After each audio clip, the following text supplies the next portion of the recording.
Hello, my dear friends. I'm glad to come your way again today. I know you're doing fine, and so I'm encouraged to proceed with the series Unless You Are Born Again.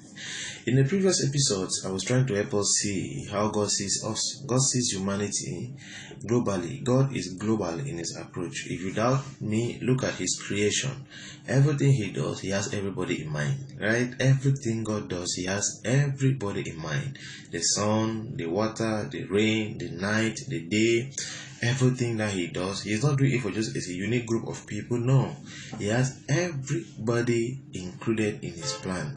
Let me tell you, I get hungry. Yes, the Muslim also gets hungry, right? And what is the solution for hunger? Is food. So God created food for everybody, not just for a Christian or a Muslim. That is his approach for life. Everybody included in all his plan. Now, if God is global in his approach, do you think that when he is drafting salvation for humanity, he will limit salvation just to a small group of people? No, salvation is for everyone, because that's how God has always functioned, global in his approach. Look at the rain, look at the sun, look at the night, look at the day, look at even the way your body functions, right? There is nobody that doesn't have anus, right? Anus to go and stool. There's nobody that has, you drink water, it has to come out. Whether you believe in what or what, God has made sure that there's a fixed system that functions for the human body. You have blood in you circulating, pumping from your heart and coming back. It works like that for everyone. Always global in his approach. But today, I just wanted to focus more on the integrity of the one who made that statement, unless you are born again. You don't know where I'm taking this from. It is in John chapter 3, verse 3, where Jesus confronted Nicodemus with this phrase, unless you are born again, you cannot see the kingdom of God. What is even the kingdom of God in the first place? You know, the kingdom of God is a realm, right? It's a realm of divine life. It's a realm of values. It's a realm. It's a kingdom, actually. The Lord himself is a king, and there are rules and regulations for lifestyle in that kingdom, right? And there is nothing on this earth that can make life so beautiful than the kingdom of God. If you look at the values governing the activities in the kingdom of God, my dear friends, it is heaven on earth. It is actually Eden. It is a garden. There is no way you live by those principles, those philosophies, and your life would not be admirable, and your life will not even be sweet to yourself, right? So everybody out there wants to have the kind of life described by the kingdom of God. Everybody out there wants to have the kind of result, the kind of environment described by the kingdom of God. But I want to tell you, no, not everybody has the capacity, the potential to see the kingdom of God. Unless you are born again, you cannot see the kingdom of God.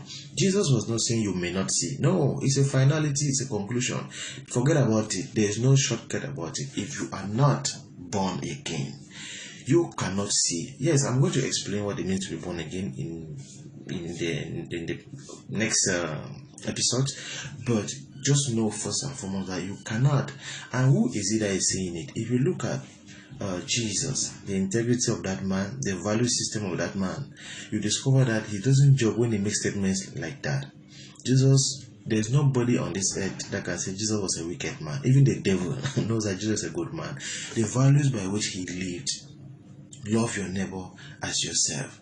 He came to die for your sin and for my sin, not even his own sin, right? He came to die for another man. Jesus was so true. He was buried in truth. Jesus lived a life so transparent, so real. He was a man of integrity. He was a man of dignity. There is no, even the woman, the prostitute that was crying on his feet and rubbing his feet with his hair, nobody could ever accuse him of sexual harassment, of stealing, of insult, of whatever sort. Even the Pharisees, right, who wanted to persecute him, they looked for reasons to persecute him. They did not find. They even hired people to blaspheme. They did not succeed. Even Pilate, the governor, looked for reasons to crucify Jesus. And you know what was his conclusion? This man is innocent. They are only persecuting him out of jealousy. That was his conclusion. Jesus is a man that doesn't just, what will he even gain in the first place? Somebody who spent his life giving. And he gave until he finally gave his own life. What will he gain in trying to play? So when he's telling us that unless you are born again, we want to enjoy the life he enjoyed. We want to have the result he had. We want to enjoy the control. Imagine somebody who is in the middle of a boisterous sea and he's sleeping, he's in charge. We want to have the kind of peace that he had, the kind of mastery of situation that he had. That is the kingdom of God, and there is no way you can be initiated into that kingdom of God if you are not born again. And he was telling us, yes, you admire me, you admire what I'm doing, you admire the way I'm living. A fearless man, a man totally in control of pressure, control of situation. You admire to be like me. Yes, the path, the door is being born again. If you are not, forget about it. You cannot even see it. And somebody who cannot see, no matter how much you understand. Let's say you try to describe red and black and white color to a blind man. How will he even understand? He has never seen, so he doesn't even know what is red, black, and white. That is how it is when you are trying to describe the kingdom of God to somebody who is not born again. It is just foolishness to him. He cannot understand. So look at who is saying it, and then you will know that it's a serious matter. And then the emphasis again, verily, verily, I'm talking to you. So my dear friends, let's take this serious. Jesus cannot say something like that. If Jesus, I know the kind of person he is, somebody who is not looking for any earthly gain or is not interested in followership.